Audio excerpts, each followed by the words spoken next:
Joe, welcome to the show, man. How are you?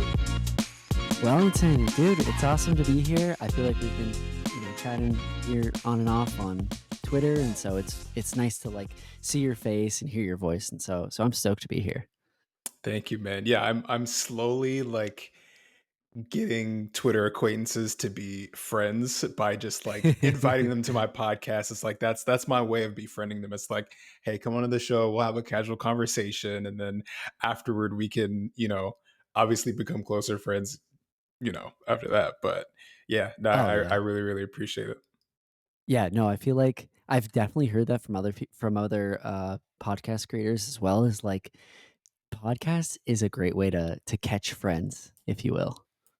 Yeah, yeah, it's just, and it's it can be low pressure, I think. Like, my invitations try to be low pressure. It's like, if you don't, cool, we can catch up some other time, but, like, "Hey, let's talk Yeah. about something interesting while we, kinda get to know each other at the same time," which, that's always a Yeah. plus.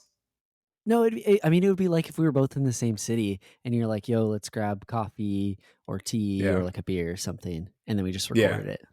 Yeah, definitely, definitely, which, maybe an evolution of this podcast is, like, actually doing some of them live. I don't know. We'll see. We'll see. Dreaming Yeah. big here, dreaming big. But let's get started though.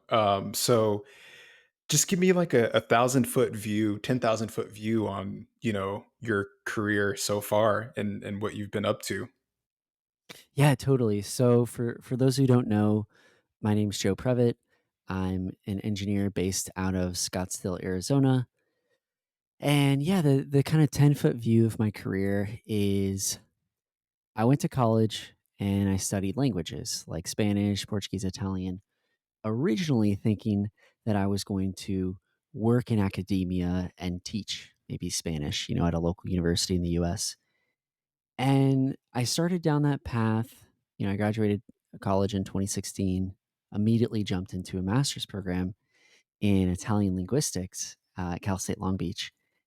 And yeah, about a semester in, just kind of having second thoughts about that career choice. And part of the reason was I don't know if I'm going to be able to support a family on a university salary, just from the stories that I heard. And the other one was, how many job openings are there for linguistics professors? Like Right. it's kind of niche. Yeah. And so though kind of those two reasons, because of those two reasons, I started looking for other options. And I had some student loan debt, and so I was like, I don't know if I want to do a boot camp and take on, 10 to 20K. And so after some Google searching, I found free code camp. And I was like, hey, like, that at the time the pitch was like learn how to code and help a nonprofit along the way. And so I was like, okay, you got my attention. Let's sign up. And so that was in December 2016. Um, Started free code camp, still in grad school. And I ran into, or I kind of found online the hashtag 100 days of code. Have you heard of that? Yes, I have. Yeah, that's a really cool kind of movement, if you will, on Twitter. I've also like got acquainted with a few people that were doing that. Yeah, so you're familiar, but I guess for people who aren't familiar, it's essentially kind of like a Twitter challenge where you say, "Hey, I'm going to commit to coding for 100 days. It could be 30 minutes, it could be an hour, and I'm going to tweet about it." So found that movement. I was like, "Okay, I'm going to do this and see if I really like coding." And 30 days in, I was like, "This is amazing," because when you have the ability to code and you have like these skills, you feel like you can build anything that your mind can dream up. And so after that 30 days, I was hooked and I was like, okay, like I think I want to, give this a shot for my career.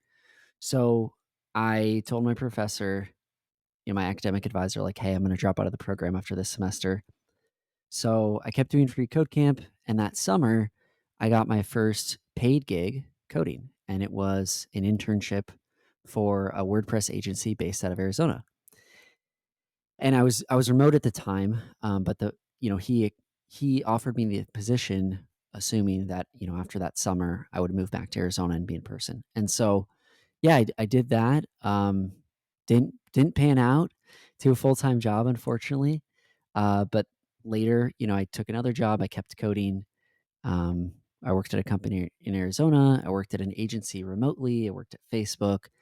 Fast forward to today, I work at Coder remotely, permanently remotely, or permanently remote as a TypeScript engineer. Sweet. So, is it safe to say that your transition was from slowly from like in office to like remote hybrid to like permanent remote? Like how did that transition go like over the long arc of your career? Like which and also like which transition was the hardest? Was it from, fully in office to like hybrid or from hybrid Mhm. to fully remote? Oh, that's a good question, and I don't think I've thought about it. Yeah, so going back to the very first paid gig, right? The WordPress agency. I accepted that remotely, and I was doing some work for the university, and so I was living abroad temporarily, and that like being the first paid gig coding and being remote was like super difficult. And the reason it was difficult because it was like on Twitter how like people joke, oh, like hardest thing to do is center a div. Yeah. So like as like, Low hey, key. like yeah, like that's what I struggled with. And like Right. I was the person I worked for was in Arizona. I was in Italy at the time. So there was Mhm. an 8 or 9 hour time zone difference. And like I didn't know like I didn't have or I don't really have high school friends or college friends that know how to code. And like I was self-taught, so like the only people I knew were like on Twitter and the internet, and I wasn't close to them. So like I literally had no one to ask for help. So that was hard being the first job. Um Fast forward to the next job, like coding job. I worked for a company in Scottsdale and that was in person. And I was there for almost a year and a half. Um and it's interesting and I would love to get into this too and hear your thoughts, but that job, like, I learned a ton because it was my first full-time job, like, in person, working as an engineer, and I made the closest relationships. Like, there's 3 or 4 guys who I worked with who I still talk to. Um, and so that like, I loved that, because like, you're in person, like, ate lunch together, like, I built really close relationships, and I still talk to, like, this one guy, he's, like, my best friend, I talk to him every day. Um, the job after that was my first full-time remote, and that was at an agency. Um, and I think the hardest part that I found, and I still have this even with my remote job today, is the social isolation. Sorry, I can't Mhm. talk today, end of the day. All good. Um, but yeah, and like I'd love to hear what your thoughts are, but real brief is basically like I I don't have calls every day. Like I know we were talking about no meeting Wednesday. We do a lot of things async at Coder.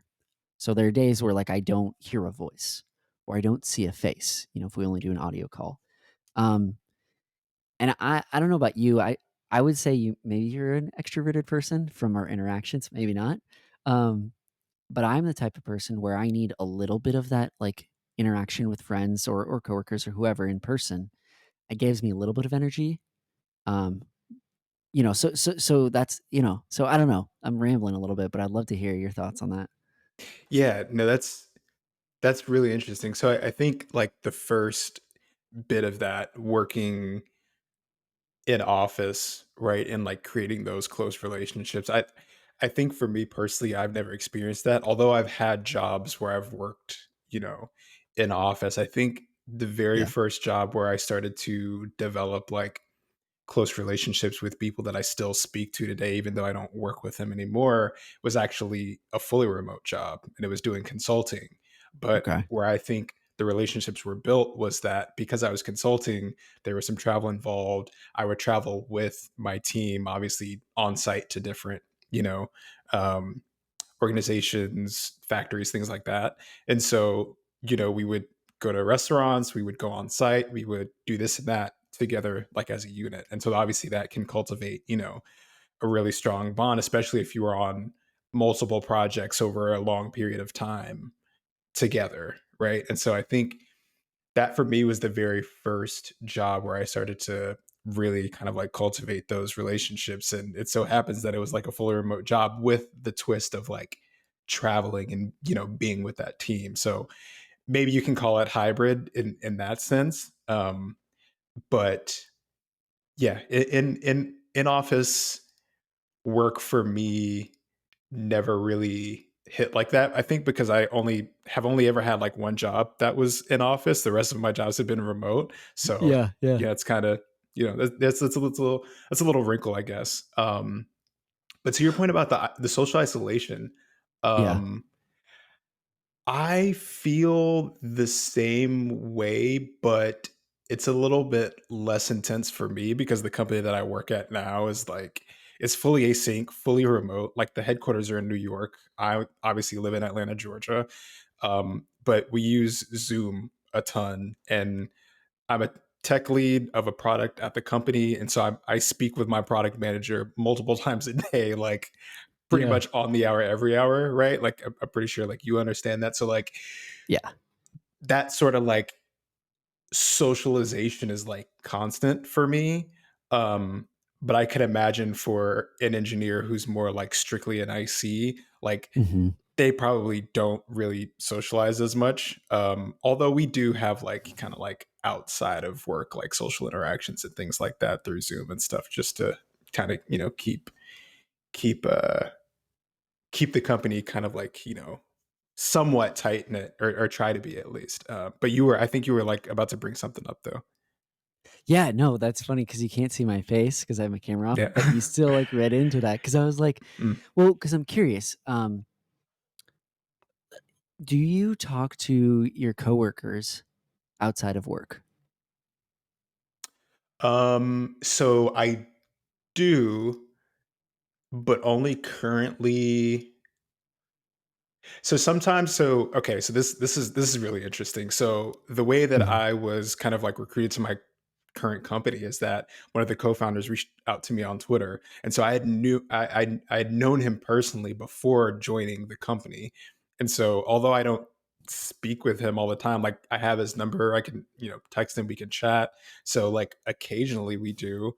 Um, the only other person that I do interact with frequently outside of work is my product manager, who I speak with like every day during working hours anyway. But him and I like have a close relationship. Like we're super cool with each other. Like it's there's a working relationship, and there's obviously like a kind of a friendship outside of that. And Yeah, so that's one of the rare occurrences where you know that bond has been sort of like cultivated. Obviously, I work closely with like other people, but we don't, for some reason, like we haven't necessarily like socialized outside of work. Now, I'll caveat that with we do okay. have company offsites where Oh, they're yeah, like yeah, yeah, yeah. casual and stuff like that. So I mean, I guess maybe, but not to the effect of like, hey, I've got this person's like personal phone number. I can Yeah. text you and we can talk about like, the new Star Wars show coming out on Disney Plus or Yeah. something like that. Okay, follow-up question then. If you left your current job, would you still talk to people from this job regularly? Yeah, I think so. Yeah. You okay, cool. I, I think I think it's more so because of the quality of people that are at the company. Like we're a small startup, like comparatively. It's like 130 something people right now. And we all pretty much like know each other. There's this concept of like the Dunbar number, and it's essentially the number of people that you can kind of hold close acquaintance type relationships with. And then like outside of that number, it kind of becomes like blurry, as in like you see that person and you're just like, oh yeah, I've seen their face before, but I don't really know them. But like below that Dunbar number, it's like, oh, you know a little bit about that person. You can go up and talk to them because you have that sort of like, Mhm. relationship where you can do that. Which is interesting. It's like a psychology thing. But Yeah. yeah, no, I'd say like I'd say with like 80% of the people that I work with, I would talk to afterward. Now, holding a longer term like friendship, that's a different story, right? I think that Okay. requires a lot more, effort and thought on both ends. And so obviously those types of relationships can kind of like, well, the relationship of like starting to talk to that person outside of work can like burn out really quickly if you guys aren't working together anymore. It's kind of like, oh, well, I'm busy, like I've got work. Oh, you've got your own different work now. Like, okay, there's not really much to talk about. You like find that you didn't really have much in common anyway, except for Yeah. work. And so the friendship or what could have been the friendship just kind of like fizzles out before it even started. Yeah, totally. Yeah, because that's what I'm wondering. Because going back to, like, in my experience, uh, I've had, I think, 4 jobs, since I've been working in tech, and I only still talk to, like, outside of work, I only still talk to the people from the first job that also happened to be in person. So, like, I don't know if that if it's, like, the correlation is causation, or if it's like, "Yo, this is only, um, because, like, I have something in common with these people." Like, it's hard to know what is the reason. Is it because we worked in person together that I still talk to them? Or is it because we have stuff in common? Because, like, I've had, 3 or 4 offsites this year, so I've gotten to know my coworkers a lot more, but I don't really talk to many of them outside of work. Like, one I kinda do because we talk about indie hacking, um, Mhm. but yeah, that's why I'm asking. I'm wondering if, like, other people feel this way. Yeah, I will also say that with my product manager, not like we have we have like similar interests. We like just I think because we talk so much, we can only talk about work so much. Like there's a lot of work to do, but like Yeah. we understand that we can't always talk about work. So we end up talking about other things. And so we get to know each other more. And at the beginning, I think when we had our first onsite where we were both there, um, we just like hit it off immediately. Like we just like got to know each other like pretty well, started talking about, the things that we wanted to do, our ambitions, things like that. And it just like clicked really well. And so I think that also lended itself to um forming more of like a stronger bond, regardless if it was like in office or remote, you know? Mhm. Yeah, totally. Yeah, that Yeah. makes sense, I guess. I guess really, like, it sounds like, at least in your situation, it's having something in common outside of work or something to talk about. Yeah. I think there has to be, right? Because rarely, I think if all you do is talk about work with a coworker and you want to be friends with them, there has to be something inside of that talking about work that can like jump out or can like escape that box, if that makes sense. Otherwise, Yeah. if you only scope things to work and there's not really much to kind of like pull out of that, then I feel like that type of friendship isn't going to blossom because I don't think that's like a good foundation for a friendship. It's a good foundation for a work relationship, but not necessarily like a friendship outside of work. Yeah, I totally agree. And I think this transitions to something else that's kind of on my mind now that we're talking about this, Yeah. is kind of like setting some of those friendship boundaries. So, like, great example. Um, some of my like, you and I are both active on Twitter, and I'm sure a lot of people listening are as well. Uh, some of my coworkers and I follow each other. And one thing I realized is, like, let's say last Saturday, I got a DM from one of my coworkers. And, like, I saw the DM, but I didn't open it for like 2 days because I was like, it's Saturday, so Mhm. and so DM'd me. This could be about work. I don't really want to get into work mode, so I'm not going Right, to open it. right. So, Mhm. but then I told him, and so now it's like work things we keep on Slack, personal things we keep on, they can be on Twitter, text, or whatever. But because we have that boundary, that friendship can blossom, like as you were talking about. Yeah, I think that's so true, and I also made the mistake of I think we have both made the mistake of talking about work, personally on our phones, texting each other just because I think him and I we're both like pretty diligent and we love what we do and we love the Yeah, product that we're working on and so you just happen to talk about work, right?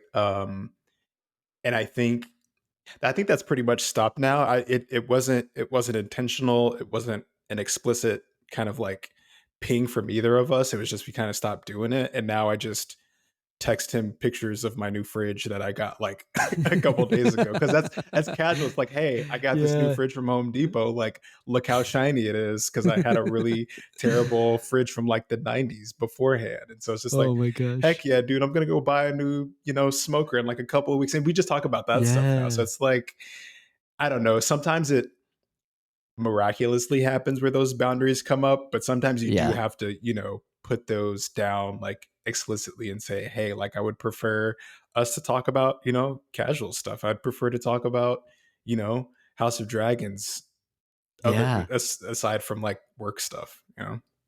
Yeah, totally. No, I completely agree that, it kind of varies by the situation. Like sometimes you got to be explicit, and say it. Otherwise, sometimes you don't. It just happens magically. For sure, for sure. So I did a little bit of digging, and I told you this before we started recording. It wasn't like a Sherlock Holmes type of like investigation. It was just saying, "Hey, I know Joe from Twitter, but I don't know Joe in terms of like the stuff that he's done previously. Like, you talk about like indie hacking and a lot of the things that you have done. And I've DM'd you previously on for like advice about certain things, and I, super duper appreciate it. But while I was like doing a little bit of digging, back to kind of like the career journey that you've had, one like common thread that I notice is that you've done a lot of teaching and instructing um, as a kind of like IC, right? So, Facebook as a developer advocate, Thinkful, Egghead.io. So I really wanted to ask you, like, in terms of being an instructor and kind of like cultivating that mindset, how did you kind of like go from being a strictly an IC to developing kind of like that instructor, like teacher mindset, and what made you want to do it in the first place? Yeah, that's a good question. So I guess part of it stems from, kind of going back. I shared a little bit about this, like my journey of language education is I actually used to teach English online. And so it's funny because so there's a company called Verbling, and Mhm. it's a YC company.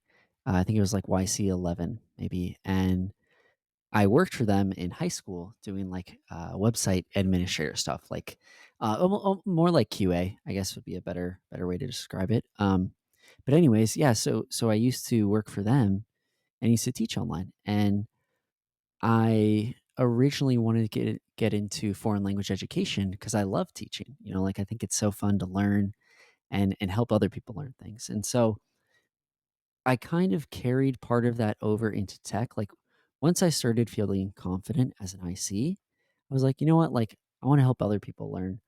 Um, and I think part of it is also like the shift in mindset was in I can't remember who who said this, but basically it's the idea that you can help explain something to someone regardless of whether or not it's already been explained. Like Will Johnson, I'll have Mhm. to find the Yeah. tweet and send it to you. Uh, he's Yeah. got Shout this out to great Will. example. You know Will, right? You're friends Yeah. with Yeah. him? Yeah. Yeah. Yeah, yeah. Mm. So Will's got this great tweet, and I'll link it so you can link it in the show notes. But if have you ever gone to a grocery store and you walk down the aisle with water, and you walk and you look to the right and you see, oh, there's Dasani. You look to the left, there's the Safeway, the store brand water, and then Mhm. there's all these other types of waters, right? Like the point is, Dasani didn't say, oh, there's already 10 people selling water. I'm not going to sell water. It's water. Maybe there's different minerals in it, but it's the same solution for the problem, right? Like people are thirsty. And so the idea is that just because somebody has taught, I don't know, practicing TDD with JavaScript or TypeScript, like doesn't mean that your way of explaining it might not help other people, right? You should go out and write that blog post or write that book because Right. there Right. are going to be people who understand, like, Wellington's way of explaining TDD versus Joe's way. So, kind of like that shift in mindset, also allowed me to start creating content and teaching more because I stopped thinking, "Oh, I shouldn't do this. Someone else has already done it," to, "Hey, my way might help so and so in their journey." That's a really, really good way of thinking about it. That was actually a huge hurdle that I had to get over for the book that I wrote because I felt like, you know, there were tons of other resources about how to succeed as a junior engineer in your first, second job, right? And I thought I thought that I didn't have like any sort of like novel insights to provide, right? And obviously that's, to your point about the water like analogy, right? I think that that's like apt because it's not about like novelty oftentimes. It's more so about like delivery and the way that you put things, and your way might connect better than like other ways that are out there already, like in the market. And so that was just kind of like a big mindset shift for me. And although I haven't got into like the literal, I guess, kind of like the explicit like teaching, like being an instructor, obviously, like as a tech lead, I have to, work with other engineers and just kind of like guide them if they need it in terms of talking them through problems and trying to give them mental models of how to think about things. Um, and it was just, yeah, that was a big mindset shift for me for starting the book, for being a tech lead, for starting this podcast even. Like that's been super huge. So thank you for putting that out there because I think a lot of people are going to like catch on to that and be like, "Oh, whoa, maybe I should go and do my thing now." Yeah, well, I would love to hear more about, so I shared kind of Will has been a great help, like friend, and he's given me a lot of advice. So he's been a mentor at certain times. And so he helped me overcome that. What was it for you? How did you overcome it? Yeah, I think how I overcame it was, I think a lot of it was, interestingly enough, like podcasts. I'm still like pretty obsessed with podcasts, but I don't listen to them as much as I used to. Hmm. But I think I've been able to form kind of like a very kind of like just a large kind of like mental model of how to think about, I think, creating content in general. And I think a lot of the things that I've listened to, a lot of the people that I've listened to, a lot of the stories that I listened to in particular, all had like the single thread of, I did it because I thought I had a unique voice to put out there. I thought that I was able to provide something unique to, this particular market or niche or, something like that. And so I think one of the things that was holding me back to like, the big obstacle that I talked about before, is that I didn't feel like I didn't feel like I had something unique to provide. And Hmm. so it took a little bit, I think, of like self like talk coaching mantras, whatever you want to call it, to be able to get over that mental hurdle and just do it. And then I think once I put it out there, because even like leading up to, like, I'm referring to the book that I wrote, even like leading up to writing the book, I was like, oh, like I don't even know if this is something that people are going to want. And I think a lot of people have that apprehension when they put their heart and soul into something and they don't even know if, it's going to be received well. But I think that courage to like put it out there and see some sort of like positive, response from it, it didn't even matter for how many people. For me, if only just one person bought it and found value out of it, that was like enough for me. Like I was just like, oh, this is cool, this motivates me to do more. And because that's kind of like that validation that, yes, your voice, your whatever you want to put out into the world is helping someone. And I think that is like, it was the biggest motivator for me. And I think that was the thing that kind of like clicked in my brain. So it was like a collection of podcasts, a collection of books. I'll put some in the show notes for people that are interested. But yeah, I think it was just drawing from other people's experiences and just like drawing the courage or like building up the courage to say, okay, let me go and like do this now and see what happens. Yeah. That's awesome. Yeah. What are some examples of some of those podcasts? Just, off the top of your head? Yeah, so I'm a big fan of Tim Ferriss's podcast. I'm a big fan of How I Built This. I think How I Built This is like one of the best business storytelling podcasts out there. Like it's really nice. Guy Raz has like a great voice. Like it's an iconic voice at this point to be because I've Yeah. listened to so many episodes. Um, I really like Startups for the Rest of Us by Rob Walling. That one's really Oh, yeah. good. Indie Hackers, obviously, I'm sure you've listened to that podcast with Cortland Allen. Allen. Mhm. Let's see, what are some other ones? Did Did you ever listen to My First Million? Yeah, My First Million is pretty good. So I listened to that. I started listening to that I think last year, Mhm. um, and that one's been really interesting in the sense that like I think a majority of the business ideas just kind of like zoom past me. And I think that's the case for like Yeah. most people. They just kind of like go by and you're just like, oh, that's really cool. That's really cool. That's really cool. Um, I'm gonna bounce a question back to you. Have you ever heard of an idea where you seriously considered like, oh, I might want to start that from My First Million? Mm. Ooh, that's a good question. Um, Dude, okay. I don't know how serious we're talking here, but one of the episodes, they talk about, uh, Michael Jordan's house in Chicago. Oh yeah. Hmm. And so, that they were basically like, "Look, you know, because okay, so I guess I should give context. They talked about the Elvis Presley Museum and however much money it does, let's say like tens of millions of dollars a year, and people pay for tours, right? So they were saying what someone should do is crowdsource or buy Michael Jordan's house. I don't know if it's still for sale. We could throw a listing up, but I think it was like under 15 million. So the idea would be to crowdsource money, buy Michael Jordan's house, and then turn it into like a landmark in Chicago and turn it Right. into this experience, right?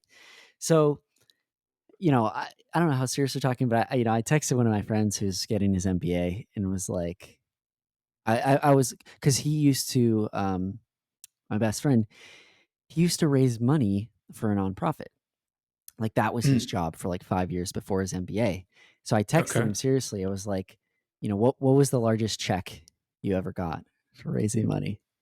Um, and so I kind of started on the path of like, yo, dude, like maybe we should do this. But it's just too crazy. Like I That would have a have been wife. insane. Yeah, I've got like a wife and a kid. Like, I got a stable job, like writing code, and so anyways, long story short, it would have been sick. That was the one where I like the serious that I got where I like pitched it to my friend, but yeah, nothing ever happened after that. Yeah, I that's chickened out. that's I don't think I've ever gotten that close where I just actually like contacted someone and say like, "Hey, what do you think about like actually taking this seriously?" There is another podcast though that crossed my mind while Yeah. you were talking about that one is How to Take Over the World. So Yes. I think do you have you listened to that? I've listened to a couple episodes. Okay, I really like it because I'm like I'm like a small history buff, but I think a history buff in Okay. the sense of Okay. like I like reading memoirs and autobiographies and biographies and those types of so I'm a history buff in like that sense. So when there's Yeah. like an audio version of a biography like that s- That's directly your into my jam. veins. Like just yeah, That's your jam. that's my jam. That's my jam. But anyways, let's um let's get into kind of like current day Joe, right? So Yeah. you are big into open source right now, right? For Yeah. like correct me if I'm wrong, right? Okay. So um tell me a little bit about Code Server and what you're doing there and more broadly around open source and also like how has that impacted I think your day to day? Mm. Yeah. Oh man, that's awesome. I love talking about this. So I'm glad you asked. Yeah, so I joined Coder back in December 2020, and I joined as an IC, as a TypeScript engineer, to work on the team that maintains their project, one of their largest open source projects called CodeServer. And so CodeServer is VS Code in the browser. So, think code spaces, right? And Right. yeah, I mean, it's been awesome, man, because it's like we kind of run in the same circles, and you see and hear people who are like, oh, like it would be awesome to work on open source full time. Most of the time, when people talk about working on open source full time, it's kind of in the sense of like GitHub sponsors or Open Collective, right? You're doing your own thing, you don't have a boss, and people donate money. That's hard. Yeah. It's hard to do that successful. Like, I don't think a lot of people do. And with CodeServer, it started, 4 or 5 years ago by the founders, and it's part of the enterprise product. So, there's revenue tied to it. When we sell the product, CodeServer is usually embedded with that. And so there's incentive from a product standpoint Right. to maintain that. Right. And yeah, I mean, like, all the things that you could imagine of working, getting paid to work on open source. So, all my work is public. I could link you a PR right now of like what I worked on today. Um, I get to take that with me wherever I go. Um, so it's pretty amazing. And it's made me a lot more confident because there's this project, it's in the top 100 projects in GitHub. So there's a lot of eyes on it. Like I'll take a look in a second after uh, here. And yeah, I mean, there's like thousands of people watching the product. So every commit, every PR, every issue, like somebody's seen it. It's high pressure, man. That's high pressure. Only like Yeah. 2 or 3 people get to review my code like at once, right? It's like max, and for me, that's just like, you know, I'm like, I'm putting out this peer. Obviously, the I guess the nervousness just kind of like goes down after a while. But sometimes Yeah. when there's like a really big feature, I'm just like, I tested this a lot, like a lot, and I wrote a lot of tests, like a lot Yeah. of them, but you can never be too sure. So that's super interesting, having your code just being being like put on display essentially for potentially like thousands of people to look at, whether it's being like scrutinized or not, right? I mean, it doesn't really matter if you're on the other side of it. It's just, it's being looked at by thousands of people, and that's enough anxiety for me, I think. Yeah, and it's nuts too because I just looked, there's 704 people watching the project. So, Wow. assuming they have all types of notifications on, like I said, like they see every PR, every issue, every discussion. So like that's just crazy to me because I don't know about you, like do you watch any projects that closely? So there was a span of time where I was super deep into crypto. Yeah. Not on the gambling investing side, but the actual like coding side. And so I was like learning a lot of Rust, and I was deep into kind of like Solana's programming model. And so there were a lot of like open source projects that were kind of like gearing up. There was this one project called Anchor, which is like Ruby on Rails, except for Solana. And Okay. so it allowed you to kind of like build on top of this solid foundation to be able to, build whatever application you wanted, um, according to Solana's programming model, to, read and write, to the blockchain. And so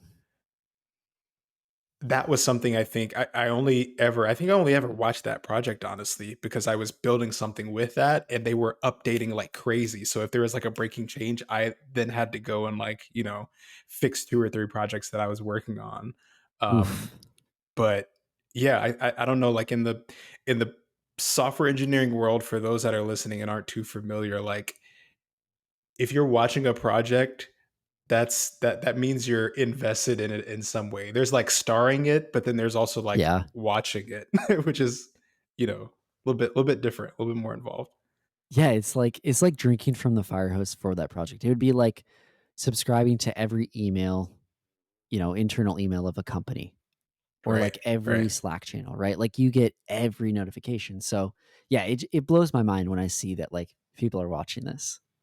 Yeah, that's insane. So, let me ask you this, are you working with a team that's, like, pretty widely distributed across the globe? Or, like, what's that working situation like? Yeah, so the company I work for, Coder, it's about 30 people. We have engineers in Europe, Australia, South America, and the US. But for Code Server, the person who works on it with me, he's based in Austin, Texas. So there's only a 2-hour time difference, which is good. Um, but yeah, like, I know we were talking about this before. A lot of what we do is async, right? Like we don't have stand up. Most everything is done on Slack.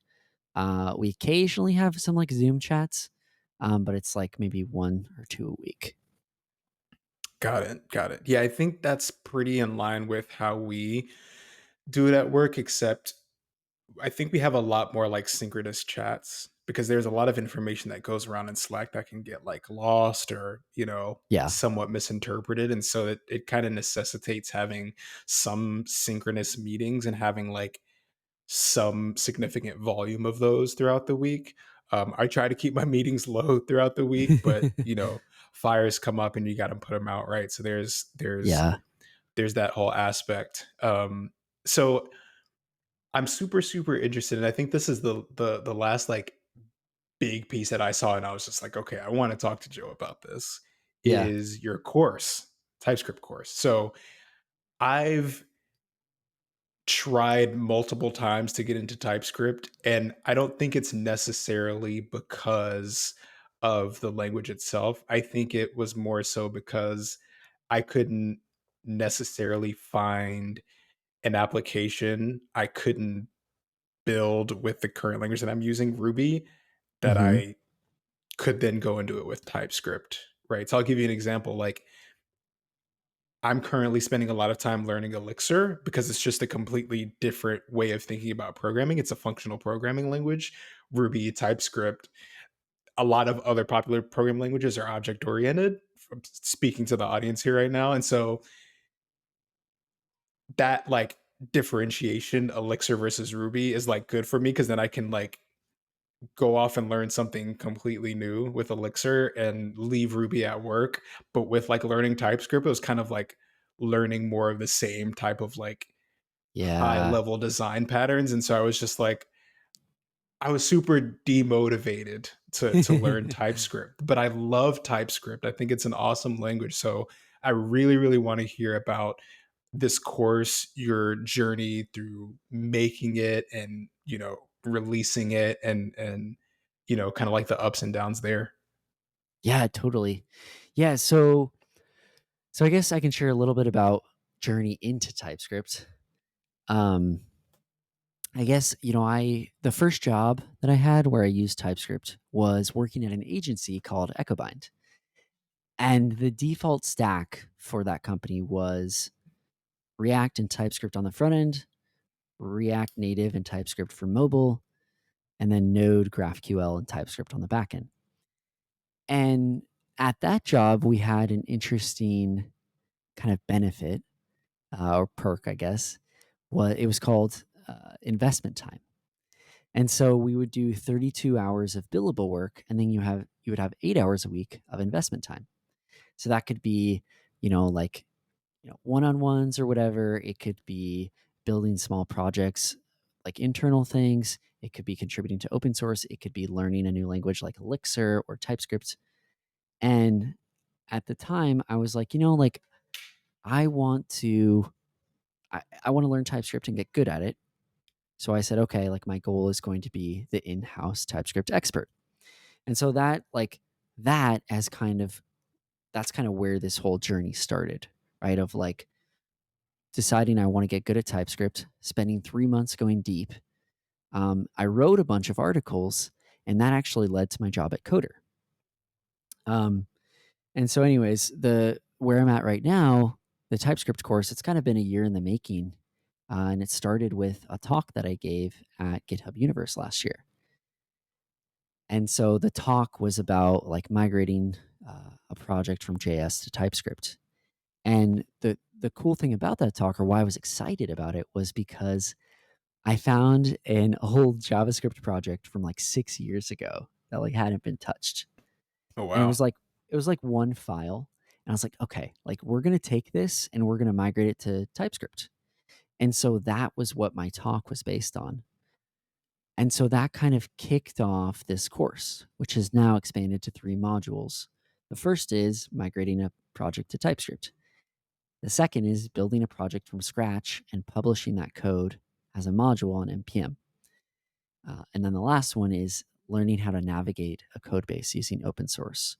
So it's been a long course in the making. Right now, it's a free email course. It's like 19 emails, which is way too long. So I'm refactoring that to be a little shorter. Nice. Mm. But yeah, it's been awesome so far, man. That's cool. Yeah, for those that are interested in it, I'll put it in the show notes.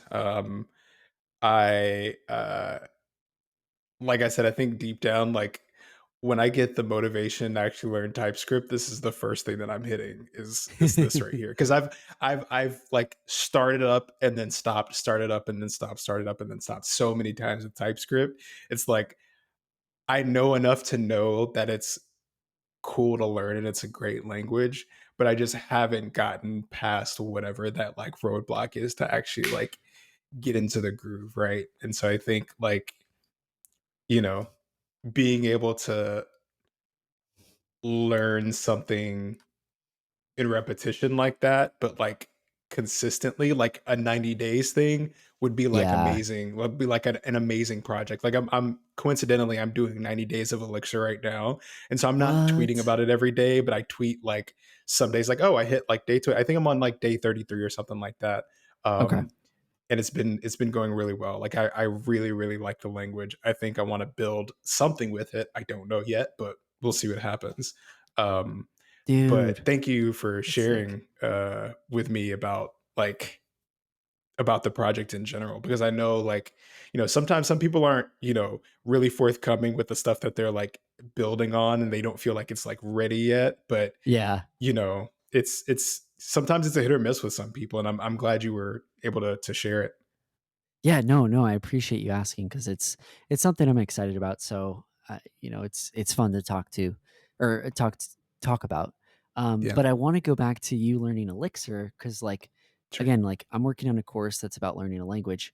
You're learning a language. How are you going about learning Elixir? Yeah, so like you, I'm a self-taught software engineer. I went to college for something different, business analytics, so more so like data sciencey stuff, but I didn't really learn the fundamentals of computer science until after I graduated and decided to really dig in and start learning software engineering. And Hmm. so I tried a bunch of different languages. Like I tried C, C++, Python, Java, C Sharp, Go, like you name it. I think I pretty much like dabbled in it or like Wow. tried it. Um, and so obviously that was, a lot of my attention was going like different ways. Um, and so I don't really have like a good framework of like how to learn a language up until now, I feel. Because the way that I've been doing it right now is that there's this course that I'm going through right now that teaches the fundamentals of Elixir and OTP, which is Open Telecom Protocol, which is this. It has nothing to do with telecom communication, by the way. It's just like the unfortunate naming of it, but it's essentially like um, this kind of like large.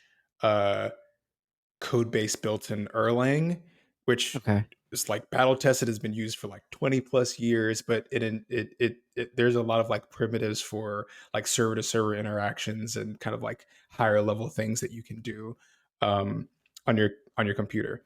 And so with that course, with this other book called, and I'm trying to remember it, I think it's called Elixir in Action, which is kind of along the same lines of what the Elixir, like, video course is talking about, but it's a little bit more in depth. It kinda gets more into the nitty-gritty of, like, the internals of Elixir, because Elixir is built on top of Erlang, essentially. Elixir runs in Erlang's VM, and so Okay. Elixir, uses a lot of Erlang's, kind of, battle-tested, production-tested, modules and packages, and then Elixir just has kind of, like, the Ruby-esque syntax on top of it. So it's easy and expressive to Oh. work with, but it also has the backing of like a 20 plus year old, functional programming language, which is a pretty cool mixture, right? Um, and so that Elixir in Action book, really good book. Um, I've been using it and reading it for the past like 30 days. There's also this website called Exorcism. I don't know if you've heard of Exorcism Yes. before. Yeah, it's super, super nice. It gives you a really nice list of exercises, and it kind of lays out a tree according to which language you want to learn, of like the basics. And then the tree goes deeper into more advanced parts of the language. And kind of like you go from like the primitives of the language to like more abstractions and kind of like modules and packages to use. And I've been going through that as well. So like that kind of like trifecta has been really effective for me, because it's learning by reading, learning by doing, and learning by watching, which is Mhm. like been insane for my brain, I think. Like, sometimes it's like an overload, but other times it's like, okay, I don't feel like watching a video. I'll go read. Okay, I don't feel like reading. I'll go do an exercise. Okay, I don't feel like doing an exercise. I'll go watch. Like, you can kind of pick and choose your combo of learning that you want that day, and you still get the same, repetition of reading the code, um, programming itself and doing it, and watching other people code as well. Um, so yeah, I don't know if that answered your question, but Yeah. that's been my like routine for the past, I guess, like month and a few days. Dang, that's awesome. So, okay, so it's kinda like a combination of a course, a book, and videos, and, like, doing. Like, you're writing Elixir each day. Yeah, yeah. Every single day, I try to write Elixir, or I try to read Okay. Elixir, and I'll go through large chunks of code like multiple times, right? Like if I'm reading the way that, this program is built, I'm going to annotate it the first time through. I'm going to read that annotation and the code the first time through, and then I'm gonna keep reading it and reading it over again until it's like burned into my brain, because I'm a very like visual learner, Mhm. um, and I oftentimes have to read things more than once in order for it to like really sink in. I think I've gotten better at reading code for sure, so it sometimes sticks the first time and it's fine, but I'm still kind of at that pace, and I don't think that'll ever go away where I have to read things just a couple times for it to sink in. Are you, or I guess a better question, because I'm not super familiar with Elixir or that language ecosystem. Are there any large open source projects written in Elixir that other engineers would know about? Yeah, there are a few. So Phoenix, which is essentially Ruby on Rails for Elixir, is open source. So that's, I mean, essentially like a treasure trove of like well tested, well written code. Mhm. Um, Plausible Analytics is a open source Google Analytics alternative. Um, they're their service is completely written in Elixir, which I find interesting. Like Oh, that's one of my wow. goals after 90 days, is to contribute to that code base, Oh, open source wow. code base. Yeah. Um, and that code's written pretty well, as well. And I think I'm pretty sure it's in Bootstrap's company, if I'm not mistaken. I don't know if they've taken any venture funding. Oh, okay, I'll okay. have to check back on that, but I'm pretty sure they're bootstrapped, which I find amazing. I'm sure you find amazing as an indie Yeah, hacker as yeah. well. Like I think, that kind of like scratches my itch. So I'm just like, yeah, I'm all about that. That's my goal after 90 days, is to like, dig in and contribute there. Um, there are a few, and I'll link some more open source project Elixir projects in the show notes as well. But yeah. That's awesome. I love that you're like the end of your goal for learning the language and because it's measurable, right? Is like contributing to an open source project, and that's kind of some of the things that I do in my TypeScript course because it's like it's way more fun than just building like a to do app that nobody's going to see, Right. Yeah. like Yeah. so that's awesome. Yeah. That's it. And I mean, having a goal that like is at the end of this journey is like everything for me because it just feels like it was kind of like all for nothing if I'm just like, oh, I'm at the end of 90 days. Okay, I'm just gonna go do something else. I don't know, but like having that end goal is awesome. Yeah. So I appreciate so much like talking about the different aspects of, kind of like your journey going through, teaching yourself how to code to where you are right now and the ups and downs of, working remotely and cultivating friendships and these types of conversations are conversations that I live for because I get to learn something new like every single time, and I get to hear about different ways of thinking. I'm just like, oh, I hadn't thought about that. But I wish this conversation could go on for longer, but I do want to be mindful of your time. But I do have some really quick rapid fire questions, and they're super softball. Part of me is just trying to get some tips on how to improve my office, but I think the audience will appreciate it too. So I hope you're ready for them. Okay, let's all right, shoot them. Let's do it. Let's do it. Most useful thing in your home office right now. Ooh. Okay, rapid fire. I would say Moonlander keyboard, split keyboard. Ooh, I've been looking at those for a while, and I that must be a sign. I have a key crown right now, which is Okay. really nice, nice and tactile. But I'm thinking about getting the Moonlander now, for sure, Yeah, I for would sure. say specifically about that, it doesn't have to be a Moonlander, but having a tool that lets you add layers to your keyboard, like Hmm. keyboard layers. That's the most useful thing in my office. It's digital, Interesting, but interesting. yeah. Okay. That's still useful, still useful. Okay, okay. Um, Most recent purchase you made for your home office? I had an MX vertical mouse and the left click button stopped working or, was Oh, getting fidgety. So I bought yeah. a new mouse. It's like an MX Master 3S, I think. Okay, okay, cool, cool. What should be the first thing someone buys for their home office? A good chair. You can't Ah, beat having a good yes. chair. So true, so true. True words have never been spoken. Chair can a perfect chair can change your life, Oh, literally. dude, seriously, it's crazy. Okay, last one. What's the best part about working home for you?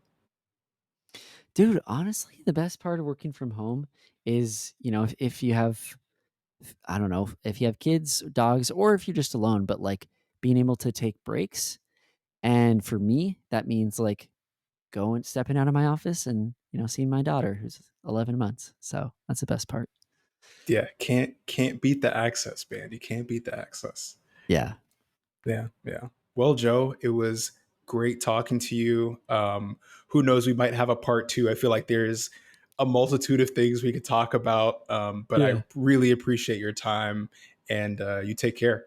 Dude, Wellington, this was awesome. Thanks for reaching out to do this. And I hope everybody has an awesome day.